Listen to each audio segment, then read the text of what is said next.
Welcome to our new video for polymer clay beginners. Today we're talking about baking clay. The most common question we receive is, can I bake my clay in my regular home oven? Yes, you can bake your polymer clay in your regular home oven. This is what polymer clay brands recommend on their packaging. From what we know, polymer clay is not toxic and you can bake food in the same oven after using polymer clay. However, we also know the most instructions on polymer clay packages are for hobbyists. This means that they are written for a very sporadic use. We don't really know if they are written for a more regular use. For example, polymer clay makers who use their oven every day. Some important things to remember when using your kitchen oven are: 1. Don't burn your clay. B. Clean your oven after using polymer clay. In fact, if you use polymer clay often in your oven, you will see that there is a build-up that forms inside your oven. We don't know yet if that build-up is dangerous for our health, but polymer clay is a type of plastic. And as we know from recent research, plastic is not very healthy for our body. So to play it safely, this is my advice. If you're just a hobbyist and you're just starting out, you can totally use your kitchen oven. Just make sure that you don't burn the clay. Make sure that you clean your oven regularly.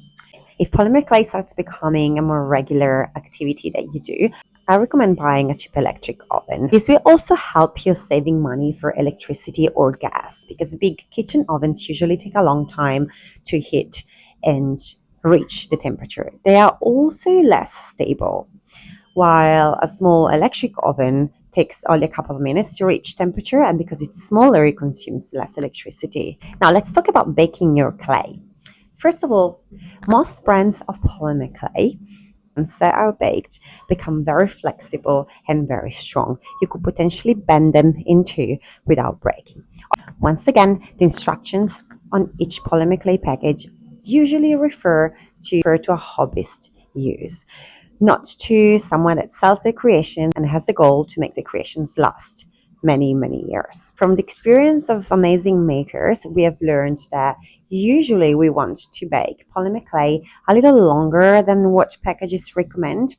While the temperature needs to be what is recommended by the brand, the length can change. In fact, it's impossible to burn polymer clay by baking longer. We will only make the clay a little stronger, possibly a little darker, but we won't burn it. If your clay is burning, it's because you're baking it at a temperature that is too high. So my first recommendation is to bake on a ceramic tile. If you do so, remember that ceramic tends to keep the temperature of the clay a little bit lower. So you might need more time to make sure that the clay reaches the temperature. Second, make sure that the clay reaches the temperature that is recommended by the packaging. This means that your oven might say that the temperature is 135 or 140 degrees, but the clay itself hasn't reached that temperature yet. So when we talk about the temperature we bake at, we want to make sure that that's the temperature of the clay. And to do so, we need to do a lot of testing and possibly using also an oven thermometer. So buy a separate thermometer, because most ovens are not super accurate. Pop it in the oven and do some testing just to make sure that you get to know your oven and you know what the temperature is. And then start testing the length. Usually, polymer clay packages recommend 15 to 20, 30 minutes, depending on the brand. We know by experience that it's recommended to bake longer. So usually I bake for 40 minutes to 60 minutes, depending on what I'm baking. Obviously, if I'm baking a bigger and thicker object, I tend to cook it for longer.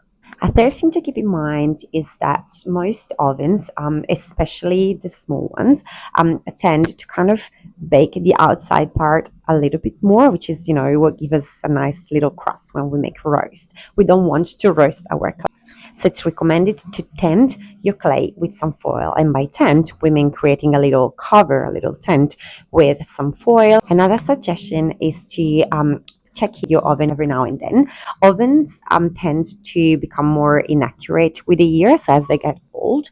And also different batches of clay, even belonging to the same brand, may behave differently. So it's always a good practice to put a little bit of scrap clay in the oven with your earrings, so that when you bake your batch, you can do a test and just try and bend your scrap clay rather than bending your earrings or whatever you are baking and possibly ruin them.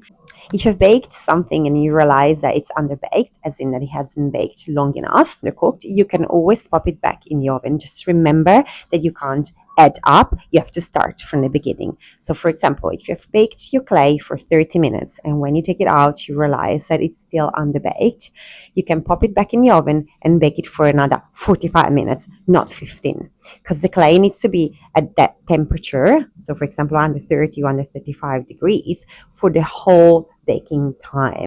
As last, I just want to recommend my oven.